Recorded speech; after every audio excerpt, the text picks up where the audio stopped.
been a long-time subscriber to this channel, and believe me, I recognise that some of you guys have, you may remember that all the way back in August 2021, I got a preview of the Renault Arkana ahead of its launch in the UK. In fact, I think it's one of the first exclusives that I got on this channel. 75,000 people have watched that video.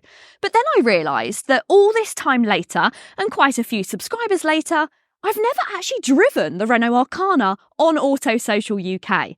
So I thought it's about time we changed that. Hi guys, I'm Tish and welcome back to my channel Auto Social UK. In today's video, we're going to be taking a look at the Renault Arkana, all of the facelifted changes for 2024, and finding out if it's really a good SUV coupe to consider if you're looking at a sporty family car. So if that sounds good, then please keep watching. And if you do like new car reviews and car content, then please go ahead and hit the subscribe button. Plus, I've been checking, and over 90% of you guys who are watching me at home are not subscribed. So please go ahead and do that now because I'd really appreciate it. So first of all, let's take a look at the styling and what's changed on the Arkana for 2024.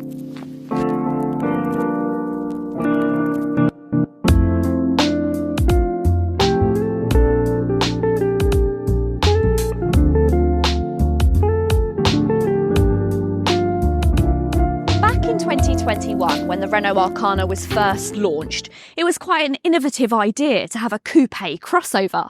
It was only really the premium brands like BMW with the X6 or Mercedes with the GLC who were actually doing it. Skip forward to 2024 and it seems like the done thing to make an SUV or a crossover a coupe. It gives it that sporty look, and the Renault now has many competitors, including the Citroën C4 and also the Cupra Formentor. But throughout that time, the Arkana has pretty much held its own. I still think this looks like a really smart car. Now for 2024, it had a few changes, which brought it in line with the rest of the Renault lineup. And if you wanted to see a full side-by-side of the changes of the Arkana, then you can head to the John Banks YouTube channel, which I'll click the link somewhere above here, where I've done a detailed video of each of the changes between those two cars. I think it looks really good. You get this new dedicated front grille. You also get some really nice detailing at the top of the lights, and you've got that very nice dark grey F1 blade, they call it, at the front. You also get some very snazzy wheels, and you've got those Renault badges in the middle and the Esprit Alpine badging. The Esprit Alpine has replaced the previous generation sport models, and I've spoken about it on this channel before, but I'm not too sure how I feel about them using Alpine in their vehicles. But I've started to get used to it and I quite like it. I really think that the blue detailing just elevates it above other models which are using red. It still has a sporty feel whilst still feeling a bit premium as well. Now this particular model that I've gone and got from John Banks has got running plates on it.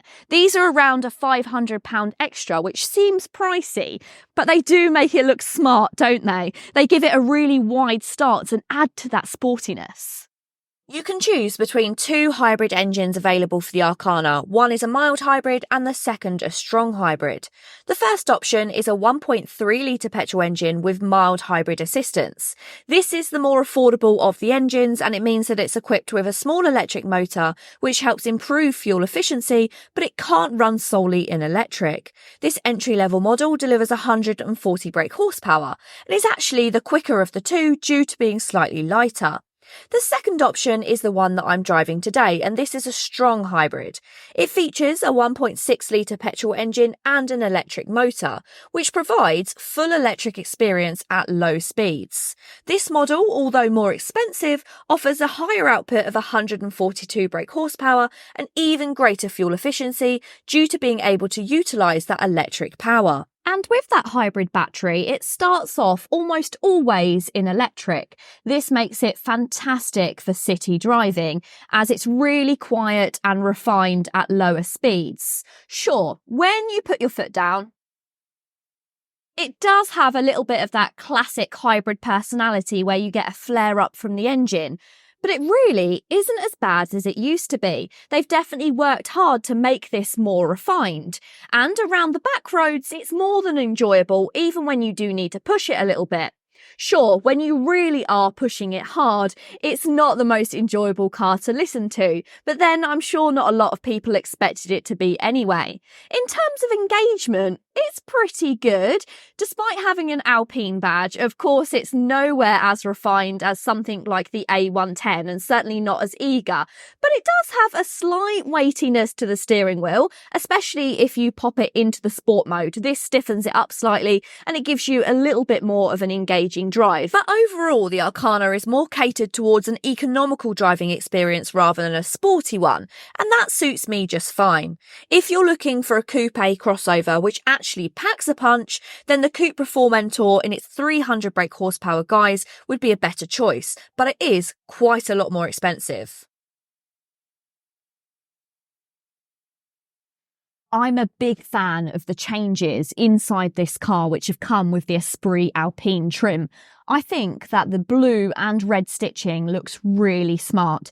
You also get those lovely French flags as well. You get the Alpine badges on these seats, and these seats are really lovely. They're Alcantara down the centre, and then you've got leather on the outside. Steering wheel's very cool as well. It's perforated, and then you get the blue and red stitching.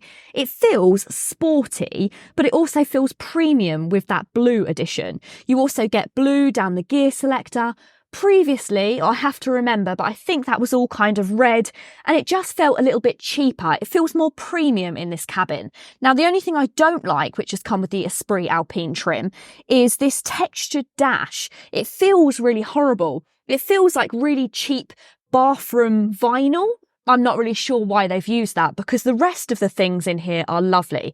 And previously it had carbon, and I think carbon would have gone well with this Esprit Alpine trim. But to be honest, overall, I think it does look very, very smart in here. You've also got little lashings of chrome as well. It's just a nice blend of colours and different materials. It doesn't feel cheap either, which used to fall foul of Renault. Everywhere in Renaults used to feel quite cheap. But nowadays, most of the places you touch, even though they are plasticky, they're actually quite nice plastics. They don't feel really cheap. The only bit of scratchy plastic that you do get is on this centre console, but you don't really come into contact with that. All the places you come into contact with are very good. Now, the touchscreen. If you go for the entry-level model, you get a 7-inch screen, or on this model, you get a 9-inch screen. I'm not a massive fan of Renault systems. It works fine. It's just not one of the best on the market, and it is a shame, because if you go for their electric products, you get the Google system, whereas this doesn't run off of Google, which I'm a bit disappointed about, because the voice activation, if you go for the electric products, works really, really well. And it's not quite as good, but then this is a much cheaper product. And in terms of value for money, I think it's really good. You also get some nice physical buttons along the bottom, including heated seats and physical climate control dials, which are great. They're a mix between being digital, but you still have the nice twisty dials. They feel really heavy weighted. Really, really like those. You get loads of equipment as standard. You get a rear view camera. You also get keyless entry and start, which I think is really nice. Apple CarPlay, Android Auto. In terms of value for money, for kind of levels of specification and quality, I think it's spot on. As the Arkana is both a coupe crossover and also a hybrid, it falls foul of two controversial things. Now, the first is the fact that there's no rear wiper. Renault say that because of the raked rear windscreen, water and dirt should just come off. But we all know that with our really dirty British roads, that's not always going to happen. And we are going to miss a rear wiper, although it does get a rear view camera as standard, so that should help out. But let me know, do you think it's an issue or not? The second thing, however, is something which I'm really not a fan of, and that's false tailpipes. You've got plastic black false tailpipes on this Esprit Alpine trim.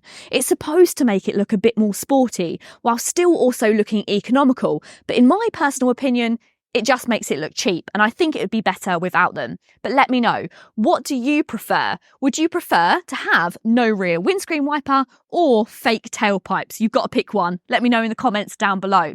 Now, what is impressive is boot space. It's something which has quite surprised me. Inside the boot of the Arkana, you get 480 litres of space. That's a whole 100 litres bigger than the Citroën C4, and it's around 20 litres bigger than the Cupra Formentor, and also 10 litres bigger than even the Peugeot 408 plug-in hybrid, and that is a much larger vehicle. It's also quite practical, as you've got a flat load area. You've also got some additional storage underneath the boot floor, which can be dropped down. The only area it's not great is practicality, because there's not any 12-volt chargers, you don't have any tether points or hooks for your shopping, but in terms of space, it's really impressive. It's a shame the same can't be said for the back. In the back here is where you're going to see some compromise with this being a coupe. Now, I'm only 5'5" and I'm just about touching the ceiling. There really isn't much headroom. You're going to struggle if you're 6 foot. Although, if you relax a little, then it adds a little bit more headroom, but it's still tight. Legroom, however, it's not too bad. This is set up to my driving position, and as you can see, I've got a fair amount of legroom. In terms of 3 people in the back, you do have a little bit of a hump in the floor, so the middle seat passenger will have to sit either side of that, and it might be a little bit tight when it comes to shoulder space. So it is really a 4-seater, 5-seater for emergencies. Amenities are pretty good. You've got a pull-out armrest with a couple of cup holders. I've got 2 USB ports and a 12-volt charger. Now, the issue with the Arkana is it only has USB ports, no USB-C. And most modern cars now either have just USB-C or a mix. Not really an issue for now, as I don't think we've moved as quickly towards USB-C as they expected us to. But in a couple of years' time, you might need to keep a converter in the car, as I can imagine that people will only really carry USB-C. You've got a couple of netted door pockets, and quality feels pretty nice. It feels as good as the front, which is great. And space, though it is a little bit tight, it's still bigger than something like a Toyota CHR. You know, an area where this car has really pleasantly surprised me is on the motorway. It's a very busy A14 today, and I was expecting it to be really noisy inside the cabin of the Arkana, especially because of the flare-up that you get from the engine when you push it hard on slower roads. I thought that once I got out onto the motorway, there'd be a lot of engine noise, there'd be a lot of tyre noise because I'm riding on those bigger tyres. But I'm really pleasantly surprised. It's actually quite refined. Once you get up to speed, around 70, which I am now, it quietens down. You don't hear any engine noise. It becomes really quite enjoyable. Sure, there is a little bit of tyre noise and there's some wind noise around the wing mirrors as well, but overall it's a lot better than I expected. If you do suddenly demand power from it, for instance, I'm doing 60 now, and if I quickly put my foot down, that engine kicks in just like it would do if you're going on slower roads, but it very quickly gets quieter again. If you are opting to get an Arkana for motorway driving, then I'm actually pleasantly surprised. My one tip would be to go for the Techno model, so that's the middle spec trim, or of course you could go for this one as well. And that's because it gets adaptive cruise control as standard, and that makes living with this car on motorways a lot more enjoyable.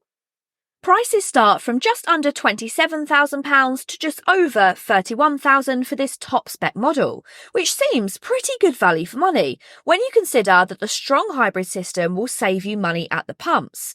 That higher price is also the starting price of the bottom spec Cupra, which in its slowest form isn't actually all that sporty.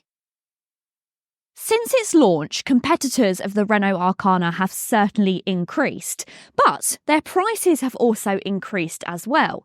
And though the Renault Arkana itself has seen a slight uplift with its new facelift, it's still a very affordable product within this market. It offers practicality, equipment, and styling. I really think that in this top-spec Esprit Alpine trim, it looks one of the best coupe crossovers you can buy.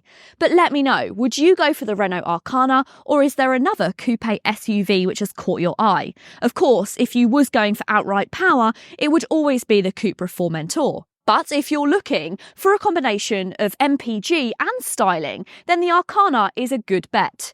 If you did have any more questions on this car, then you can get in contact with the John Banks Group. I'll pop their details down below. And this car is available to test drive at Renault Ipswich. I really hope you have enjoyed this video. If you have, go ahead and give it a big thumbs up. Want to see more? then go ahead and hit the subscribe button. Until next time, guys, see you later.